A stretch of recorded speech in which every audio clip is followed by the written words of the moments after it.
Brendan, Bradford, mate, always good to catch up. A lot in the news this past week, mate. You had some good yarns out these past few days, mate. Where do we begin? Tim Tszyu, you paid a visit to the gym in Rockdale this week, mate. Teamed up Jeff Fennick. How's Tim Tszyu Fennick? How's that sort of tracking? Yeah, went down to see Timmy train and Hassamden actually down at Rockdale at the Zoo Boxing Academy down there. Spent almost 3 hours down there with Hass and Jeff and Tim and Omar was down there as well. So yeah, first look into the camp. As it starts ramping up, I suppose. They were probably 2 weeks, week and a half, 2 weeks back into full-time training together after Tim went to Vegas for the announcement for the press conference for the Errol Spence fight. So, they're into their routines. They're starting to pick up, the intensity and the training and stuff, which you can probably get to. But yeah, really interesting insight into those two working together and working off each other and how it might look after, it's probably a month or even 4, 5, 6 weeks of everyone saying, how's this going to work? What does it mean? How are they going to work together? How are they going to feed off of each other? So we can get into that, but yeah, really, really, to be honest, they were a really, really cool day just to be a fly on the wall for it. How was, I guess, Tim's demeanor, mindset?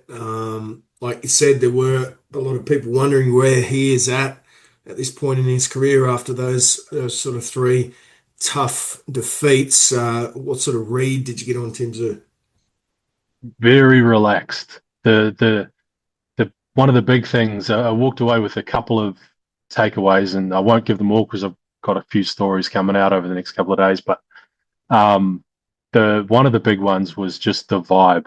Um, High energy, like somewhat like quite more relaxed.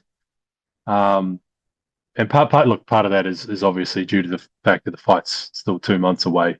Um, so you often when the media picks up, you see weight cutting and a little bit more intensity, but it was very relaxed vibe, um, all energy.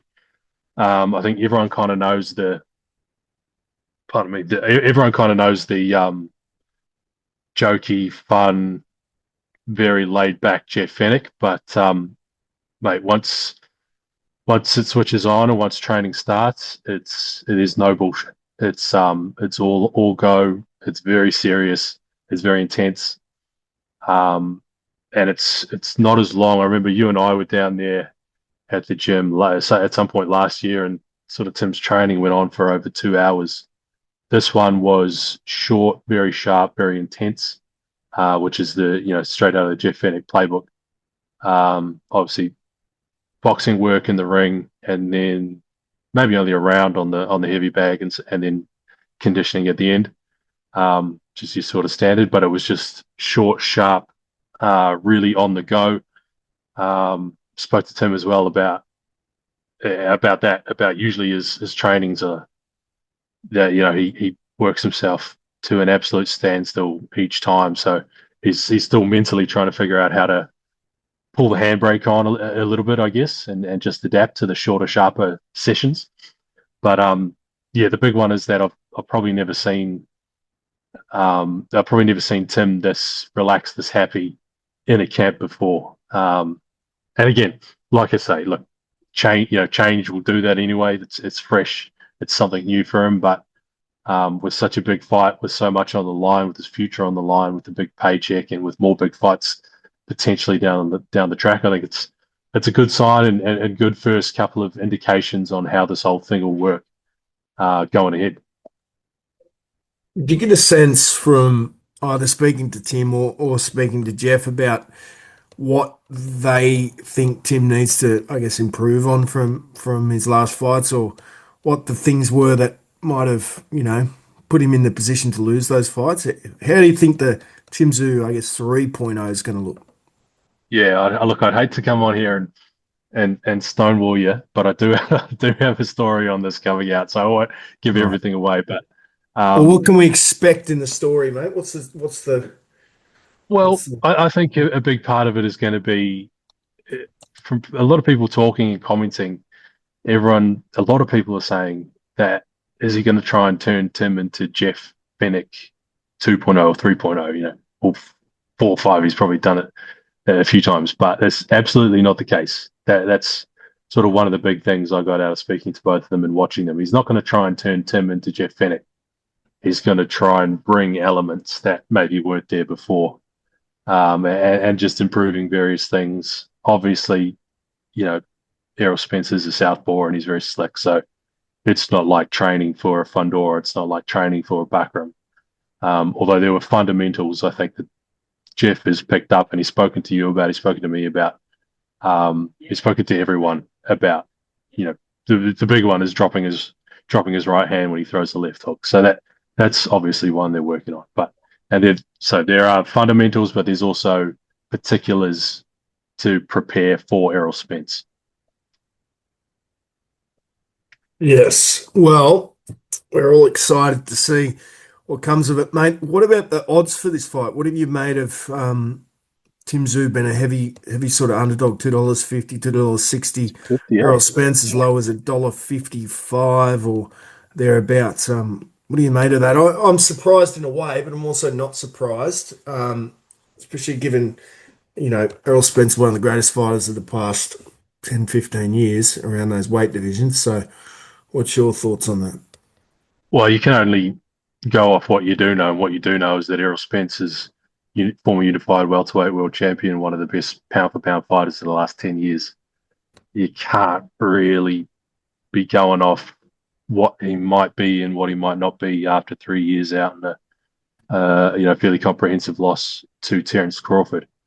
Um, I'm more surprised by the length of the odds. I thought maybe Tim at 210ish to Spencer's maybe $1.80 or $1.70.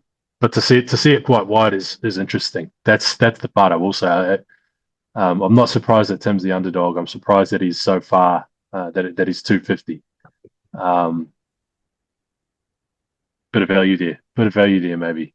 But look, you sort of can't go off what may be or what you don't know. You do know that Tim has lost, 3 world title fights in the last 2 years. You do know that Spence is one of the best fighters on the planet for close to a decade. Um, you don't know where they're at. You don't know where Spence is at as he shot. You don't know really where Tim Tszyu is at. I look, yeah. Long story short, not surprised he's an underdog, but surprised he's so far out. So the boys head to Thailand on Monday or thereabouts. What does Yeah, that look like? Thailand Sure, on it'll be Monday in for your 3 weeks. article. Probably be in your article.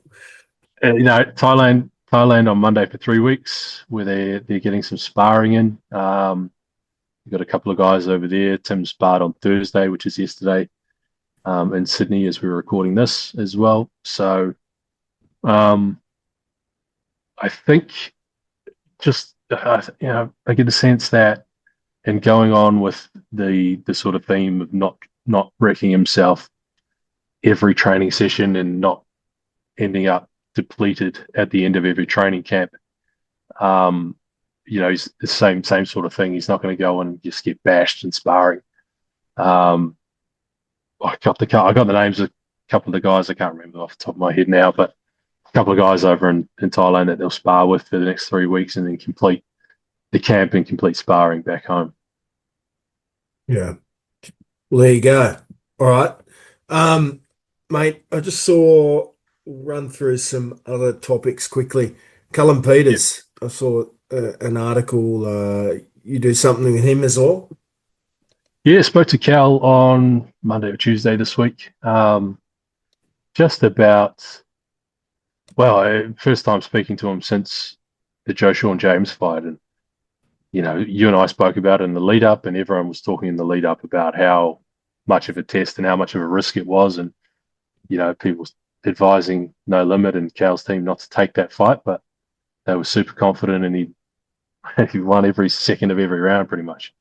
Like I said last time we spoke that I close to putting Callum Peters in my top 10 pound for pound in Australia. That's how convincing that performance was. So just getting a sense of where he's at and what's next. He did come out of that fight with a couple of sore hands, as you probably could expect, punching the bloke in the face for half an hour. But Callum Peters will definitely be on the Tim Tszyu Spence undercard. It's it's going to be a huge stage, global audience, beamed into the US on a Saturday night. So Callum Peters will be on that card on July 26th, but he's also trying to get on Liam Paro's card in 1 month from today, almost June 25, I believe that is. So he's also trying to get on that one just to stay busy. You know, he was back in the gym last week, just sort of healing his couple of sore hands, but conditioning stays on. So he wants to, and look, if he gets on the Paro fight, he would have been on 4 pay-per-views in 4 months. That's every no limit pay-per-view this year, excluding the Nikita Tszyu Zerafa card, which would be a pretty phenomenal run for Callum Peters. And onwards and upwards for him. And he wants to fight in Adelaide by the end of the year, his hometown, where the No Limit's never been. So he's calling for a headline show back in South Australia later this year or maybe early next year. And also wants to fight the great Michael Zerafa as well. He does. He's called out Michael Zerafa a couple of times. I think after his last 2-3 fights that we've spoken to him in the post fight, but he called him out again. He wants to fight him. He'll fight anyone. Honestly, Callum Peters will fight anyone. I don't think I'm speaking out of turn here, but we were chatting up in Newcastle for the Tszyu Diaz fight week, chatting to the boys in Callum's team, and when earlier this year when Terence Crawford came down to Australia with Tassie Brown for his speaking tour, there were light-hearted jokes about, does he want to fight Callum Peters? Does he, Callum's dad saying, does he want to fight Cal? And it was tongue in cheek, but if the fight, if he was willing to fight, they absolutely would have done it. And they absolutely would have thought that they could beat Terence Crawford. That's that's their mindset. But hopefully, look, I know that they're trying to get an opponent for the Paro card for Callum. Pretty tough to get domestic guys to agree to fight him for not ludicrous amounts of money. I know a couple of guys are trying to price themselves out, but he'll definitely be on the Tim Tszyu card. All right, a couple other quick ones, mate.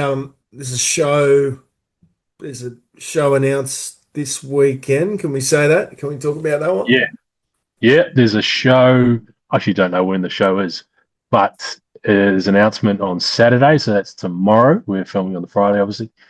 There's going to be a couple of juicy fights on that one. What can we say? One bloke who's already been in an absolute barn burner this year, arguably the fight of the year domestically, and another bloke coming back and looking for something of a retirement fight in his hometown, and also two of the better talkers in Australian boxing. So you can imagine the lead up's going to be very good for this one. 2 entertaining fighters. They've both been in really good fights. They've both been on big stages. So that'll be announced tomorrow. There's a host of other names on that card, but the headline fight is going to be an absolute belter. Yes, very exciting. Liam Paro, the official announcement for his world title fight against Lewis Crocker was this week, mate. George Burgess on there as well against Big Nelson. Bit of a subdued sort of press conference this week. There wasn't a lot going on around it, mate. What did you make of it? I wanted more from the big fellas. I just wanted a bit more energy, a bit more spice in the back and forth. Hey? I will say I thought the face-off at the footy was a great idea. Yeah, you liked it? Been mixed reviews, but I liked it. I don't think they needed to do probably 3 face-offs, but the one outside with the crowd was pretty cool. And then yeah, that was mad. And you had all the people coming up for Magic Round outside Suncorp Stadium. It looked cool. It looked really cool. And I spoke to George Burgess a week ago, maybe just over a week ago, for a story, and he gave me some good lines. And I was like, oh, this press is going to be fire. And they didn't quite live up to the hype. It was tough to get a headline, tough to get a quote out of it. Um, yeah, maybe they're just warming into it. Obviously, George's first press conference as a boxer. So hopefully they fire up over the next month. And then Liam Parra, Liam Wilson on the card, Dempsey McKean on the card, and Luke Medini as well. So a really good domestic selection of fighters. Yes, going to be a great night up there in Brisbane, mate. Maïlys Solomon, a big opportunity for her this weekend as well. Yeah, and I've just been seeing some of the photos and footage and stuff coming out from Cairo, from in front of Giza, in front of the pyramids. Looks amazing. I'm so fascinated with what this is going to look like and how it all comes together and what the backdrop and all the scenery and everything looks like. But a huge moment for Maïlys Solomon, going back to her homeland, I suppose you'd say, with her Egyptian roots, chance to fight for a world title on a massive stage on a big card. She's a big underdog. Saying that Tim Tszyu's a big underdog, Maïlys Solomon's a big underdog, but she's got Mick Akaway in the corner, and like you said last night, we were talking on the phone. Mick Akaway's pulled off big upsets before, so maybe another one brewing this week because we've got a really healthy selection of Australian female world champions at the moment, and it'd be incredible to add another one to the list too. Yes. Now, someone who will be in attendance to that fight, mate, Jai Opetaia. He's over there in Egypt. I saw who was it? It was Benavidez manager. Was on our mate Jaden Ryan's Punch podcast the other day. Yep. And he was talking about Jai Opetaia and David Benavidez and that potential fight. He sort of shut down the talks. What are your thoughts on that? And I guess where Jai Opetaia goes? Have you spoken to Jai? Are you planning to speak to Jai? What are your thoughts on where Jai Opetaia sits right now? Yeah, I haven't spoken to Jai in a little bit. I think the last time we spoke, I said, "Oh yeah, I'll get in touch with them," but haven't got around to it yet. Yeah, I mean, and that's what's going to happen. Everyone's been talking about what happens when guys are at Zuffa. Some guys aren't. World champions aren't. How does it all work? Obviously, you're going to have Benavidez camp, who probably rightfully so think that they hold the, I suppose, balance of power in that one. Or they've got the world title. They've got probably more chips in their hand. But Jai Opetaia is backed pretty well by crew of guys with very deep pockets, and money talks at the end of the day. So, if they can put together the right pay packet for a fight between Jai and Benavidez, despite the fact that Jai's at Zuffa, I mean, Jai's sort of every comment he's made and post, it's been, yes, he's at Zuffa, but that doesn't mean that these fights can't get made. So obviously someone's told him that, despite the fact that he's at Zuffa, a Benavidez or a Zurdo fight could get done, could get made. So look, I still don't know which way it'll go. Obviously, your boxing, your entrenched boxing guys are gonna sway more towards the tradition, the WBC, the sanctioning bodies, and I suppose the status quo in a way. But look, you never know. It always takes one person to go first, to canary down the coal mine, so to speak. Jai's gone over to Zuffa, and with what was, you look at boxing now and you look at boxing even 10, 15 years ago, it's just light years different. You have arguably one of the greatest heavyweights of the last decade, and Anthony Joshua fighting a fella who was making YouTube videos. You have Alexander Usyk fighting a kickboxer. Tyson Fury and Anthony Joshua fought, former UFC champion Francis Ngannou. Like, you just don't count anything out.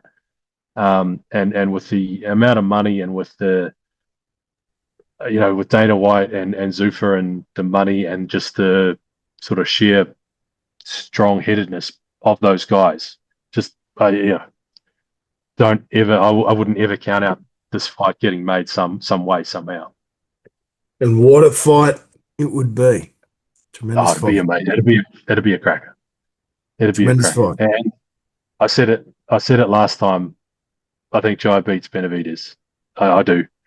Um, I think this skill wise and all the rest, you can make equations, but I think he'll be too big at the end of the day, and I think he beats it. All right, mate. Always good to chat. What about quick one, Nikita Tszyu? Any sort of update on when he could be back? Is he just gone off? He's off the grid at the minute. He's on holiday with his family. Um, and he told me a couple of times in the lead up to that last fight, when he's not in camp and when he's not preparing for a fight, he just drops off the grid. You can't get hold of him. I think he said he only talks to his wife, his dogs, his daughter, and the guy who makes his coffee. But I think they're on holiday somewhere. I don't know where. But I think there was talk of trying to get him back in action in the last third of this year, anywhere from August or September onwards, depending on how he pulled up. He had his hand in ice, but I think that's just what he's going to have to do for the rest of his career. But I don't think he copped any serious damage to that hand. That's caused him a bit of drama over the past couple of years. But all things, I think in a perfect world he'd be back in August or September. But we'll TBC on that one. Nice, mate. All right. Where can people read your work, mate? Where can people catch your We're at articles? we're at Code Sports, Daily Telegraph website, Herald Sun website, Courier Mail website, Adelaide Advertiser if you're in South Australia. That's where that about covers it, I think. Everywhere, mate. And on this channel. And Legend. on this channel, That's right. for our semi-weekly catch up on all things boxing, Yes. um, Yes. and my TikTok as well. Plug my TikTok. Right, mate. I'll catch you soon. Speak soon.